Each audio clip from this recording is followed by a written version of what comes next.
Good morning, good afternoon, good evening. This is Alan Burgos for the hashtag Walk with Lan channel. Welcome and welcome back to our channel.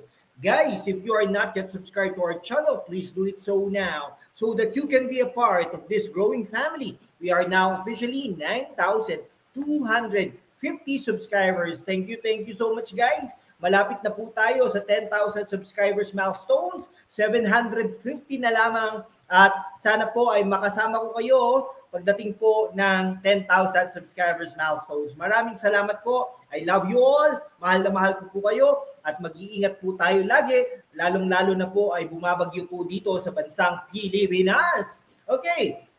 Ang pag-uusapan po natin ay dyan sa Pasig City. No? Ating kilalanin ang kanilang mayor, no, ng 6 na taon, almost 6 years na, no. Pag ito ay nanalo, no, at pag ito ay nanalo at natalo niya si Diskaya, ay magiging 9 na taon siya. So matatapos po niya yung term limit niya na 9 years. Hindi po natin alam kung saan po pupunta ito. Si Vico Sotto, pwede pong tumakbo bilang senador, pwede pong tumakbo bilang pangalawang pangulo, pwedeng tumakbo bilang pangulo ng Pilipinas, at pwede, hindi ko alam kung ano okay na po siya sa edad, pero bata pa po kasi ito At pwede rin po tumakbong senador, pwede rin po tumakbong congressman. Pero sana naman ay wag na, no? Hanggang diyan na lang po sana na bilang mayor ng Pasig City. No, kilalanin po natin. Ang kanyang full name ay Victor Maria Regis Nubla Sotto. Okay?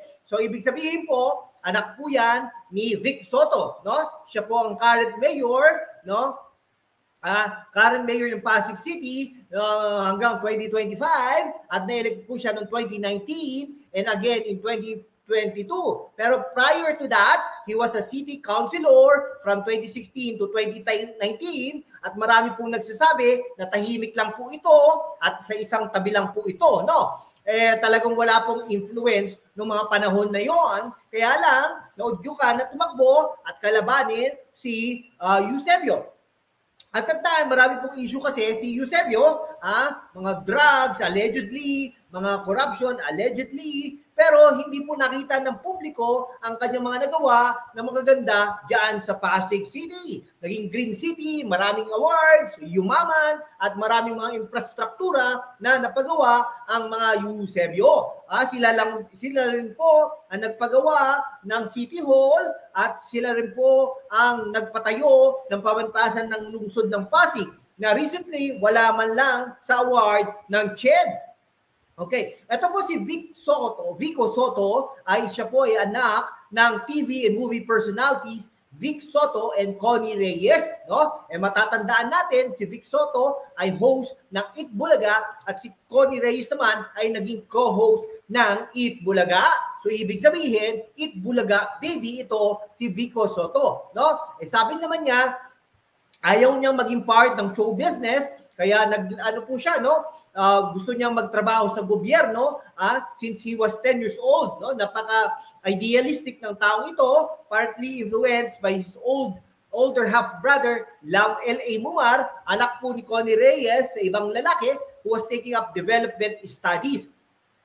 Ito si Vico Sotto ay graduate sa Ateneo de Manila University in 2011. Kaya maganda rin po ang pag-aaral nito at natapos po ng bachelor's degree in political science. Kaya may background po siya sa political science. And in 2018, nag-masters po ito ng public management. He received in 2018 the YSEALI Professional Fellowship Award and held residency at the Iowa Public Information Board. No? Masters din po nito, Ateneo. So, ibig sabihin, ang background po talaga nito, ang kanyang konsepto ng gobyerno ay Ateneo. So, before entering politics, he worked as a legislative staff officer at the Sangguniang Pangungsod of Quezon City from 2013 to 2015, then as a project associate of the Ateneo School of Government, where he focused on the government watch and political democracy and reforms project. He also taught social science at Arellano University for 1 semester before filing his candidacy. Nako po.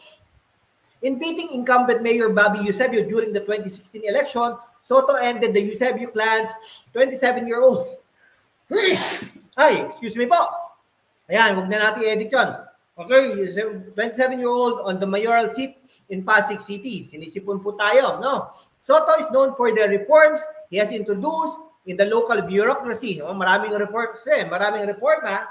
One of which is yung transparency.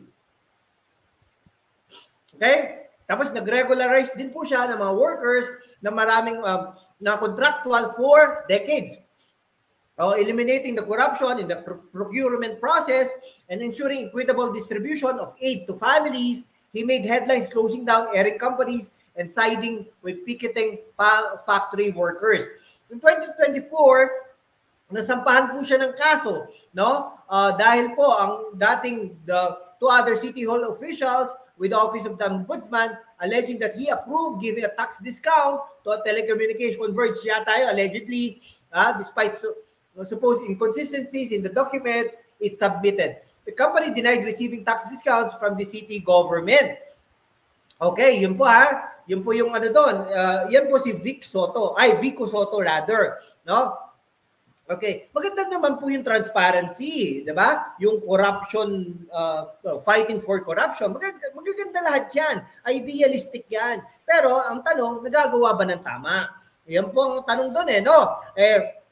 Kung talagang linalabanan po ang corruption, bakit hindi po yung may nabalitaan po tayo no na isang vlogger allegedly na yung rampa ng PWD ay magkano daw yon no 2 million pesos dadalawang rampa. Talaga ba? Ganun ba talaga kamahal yun? Kung totoo man yun, ay nako. Tapos nilalabanan niya din mga contractors. Tama din naman po yun. Nalabanan niya mga contractors pero sa tamang pamamaraan. Bakit? Kung ang hirap-hirap gumawa ng permit, di ba? Paano naman tayo niyan, di ba? O katulad yan, kung nagpapatayuan ng bahay, napakalaki. Alam niyo po ba, mga kontraktor na mga hinayupak na yan. Ano po, no? Under the table, no? Architect, pass. O, Pasko na naman. Yan. Di po ba? May, po rin, kurakot din po yung mga yan. Pero ibig sabihin, dapat po ayusin natin. Dapat smooth yung pagkuha ng mga permit, no? Inaalis natin yung pag ng mga corruption, no? Nako, Pasig City Hall allegedly at Quezon City Hall allegedly, yung mga ganyang bagay. Dapat alisin na po natin yung mga ganyang bagay, no? Kung kilala niyo na talaga si Vico Soto diyan sa Pasig City, ay talagang hindi niyo iboboto. Joke lang po. Okay? May magre-react na naman. Pero yan po si Vico Soto, aral ng Ateneo, kaya ang konsepto niya ng gobyerno ay pang-Ateneo. Okay? Kung nakikinabang ba ang buong Pasig, kayo po makakasagot niyan at kayo makakasagot niyan sa Mayo 2025. Hanggang dito na lang po mga kaibigan ko. Maraming salamat po sa inyong lahat. Mabuhay po kayo.